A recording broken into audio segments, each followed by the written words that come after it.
Hi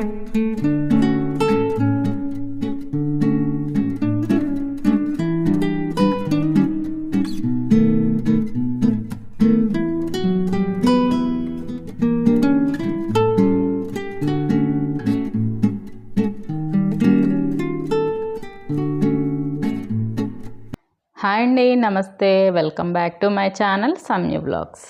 ఈరోజు ఒక మంచి బ్రేక్ఫాస్ట్ రెసిపీ చెప్పచ్చు, చాలా బాగుంటుంది. అదే పాస్తా అంటే మ్యాక్రోని. ఇలా చేశాను, ఇండియన్ స్టైల్లో చేశాను అనమాట. యాక్చువల్లీ మీరందరూ వైట్ పాస్తా అన్ని తింటుంటారు కదా, సో అది మాకు అంత పెద్దగా నచ్చదు. నేనైతే ఇండియన్ స్టైల్లో చేస్తాను. సో అది ఎలా చేస్తానో చూడండి.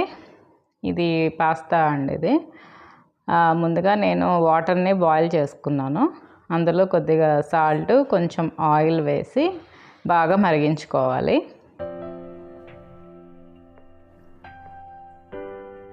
అందులో మనకి ఎంత కావాలి, అది బాగా మరుగు వచ్చిన తర్వాత మనకి ఎంత కావాలో అంత పాస్తా అందులో వేసుకొని ఉడికించుకోవాలన్నమాట. సిమ్లో పెట్టేసి మళ్ళీ ఉడికించుకోవాలి.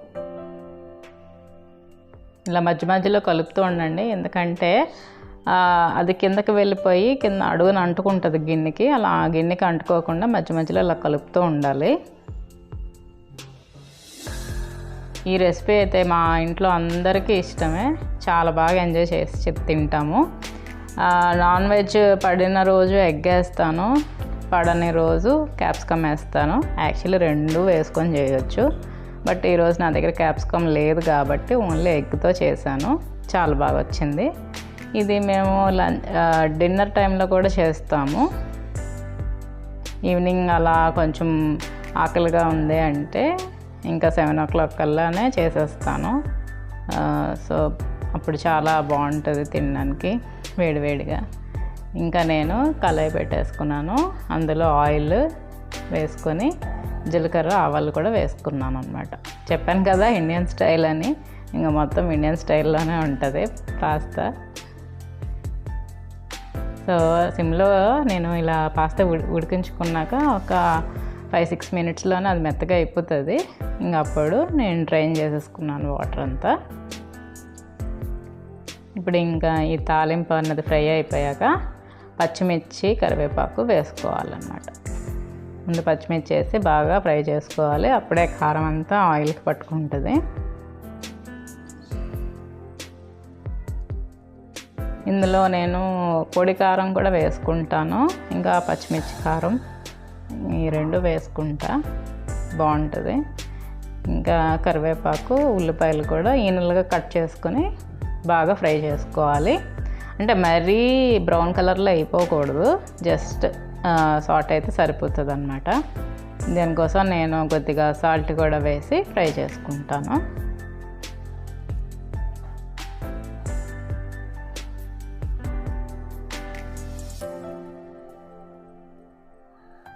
ఇంకొంచెంగా పసుపు కూడా వేసుకున్నాను.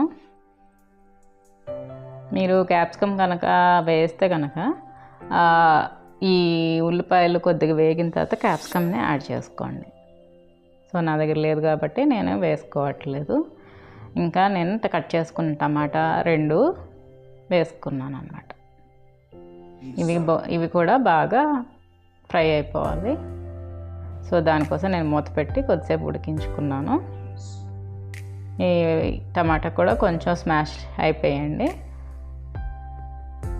ఇంకా ఇప్పుడు కొద్దిగా పొడి కారం కూడా వేసుకుంటున్నాను. ఏంటంటే కలర్ఫుల్గా ఉంటుంది, ఇంకా టేస్ట్ కూడా బాగుంటుంది పొడి కారం వేసుకుంటే.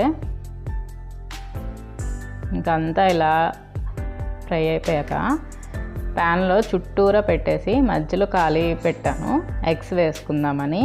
దానికోసం కొద్దిగా ఆయిల్ అయితే ముందు వేసుకొని ఎగ్స్ని ఇలా కట్ చేసుకొని వేసుకుంటున్నా.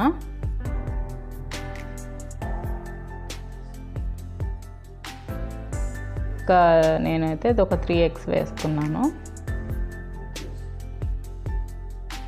కొంచెం దానికి సరిపడా సాల్ట్ కూడా వేసుకోవాలి.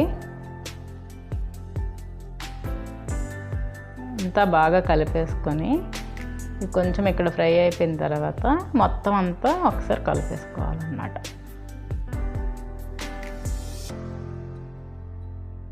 కొద్దిగా ఇలా ఉడుకుతుంది. కొంతసేపటికి ఇంకా గట్టిగా అయిపోతుంది కదా. సో ఈ టైంలో ఈ ఉల్లిపాయలు టమాటా కూడా అంతా కలిపేసి ఇంకా ఎగ్ పాటోడిలా చేసేసుకోవాలి. ఇంకా అంతా ఎగ్ బాగా ఫ్రై అయిపోవాలండి. కొద్దిగా తడి లేకుండా అంత ఫ్రై చేసేసుకుందాము.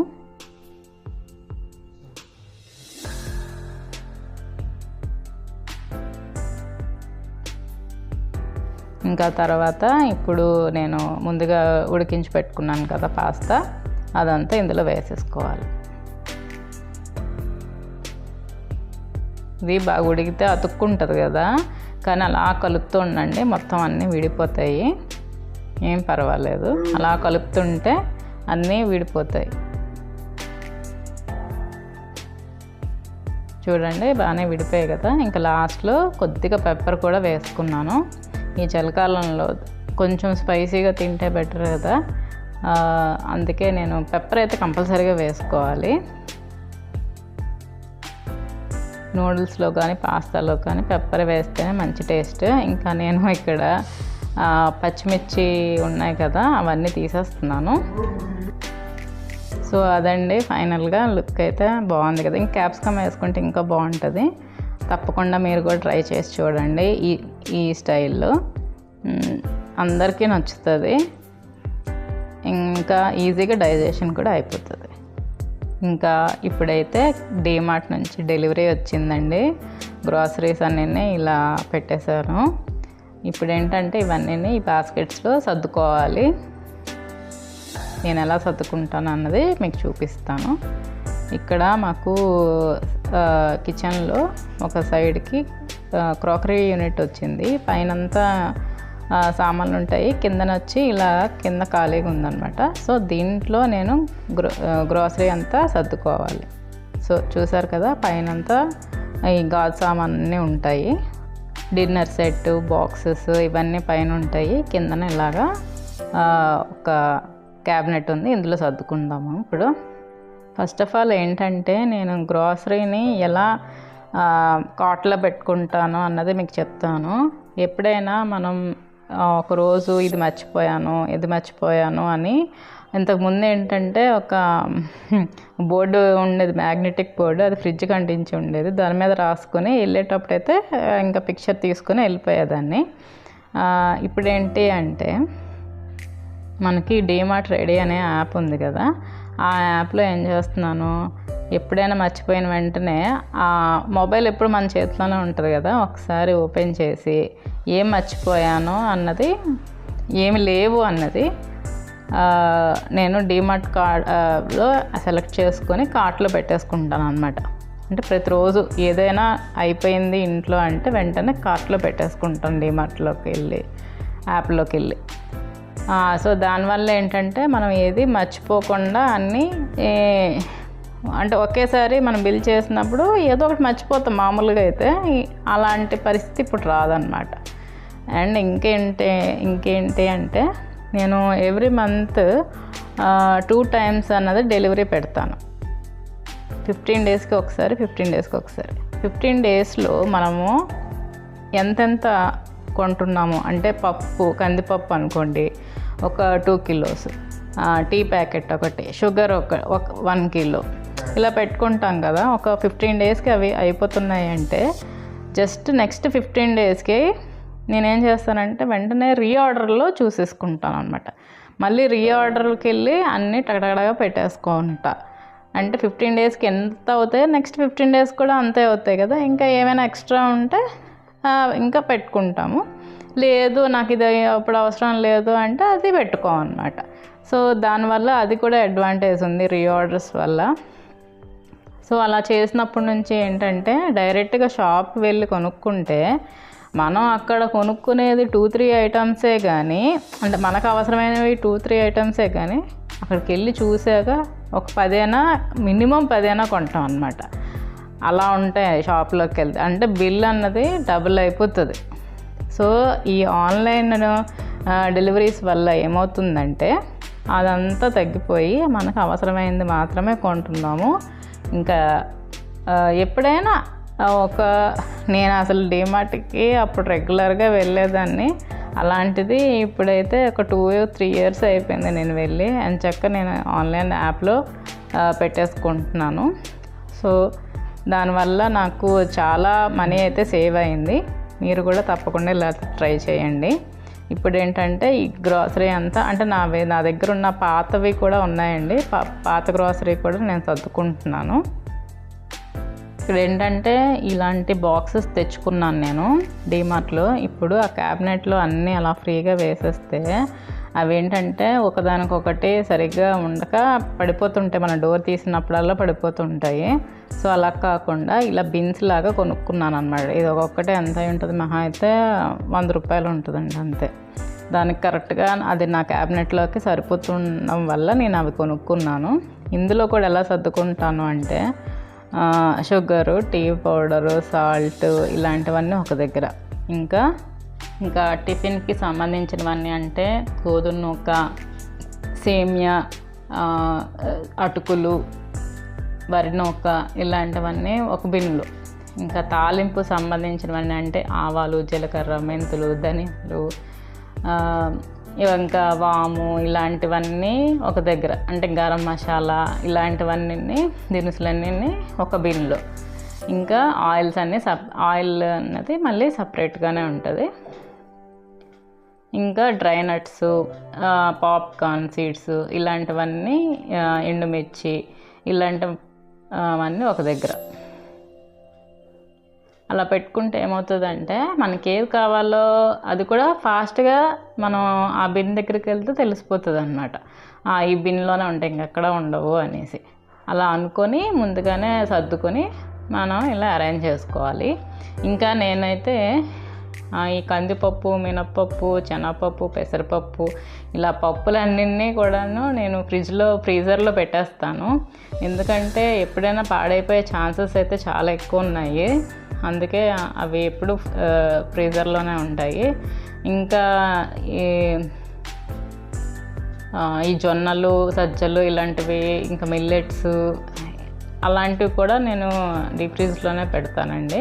ఇక్కడ బయట అయితే ఉంచను, ఎందుకంటే పాడైపోతాయి అవి. సో అవి కాకుండా ఈ సామాన్ అయితే ఇలా పెట్టుకుంటున్నాను. ఇలా పెట్టుకోవడం వల్ల ఏంటంటే ఫ్రీగా పెడితే, బిన్స్ లేకుండా ఫ్రీగా పెడితే మాత్రం అవి డెఫినెట్గా పడిపోతాయి, సరిగ్గా ఉండవు.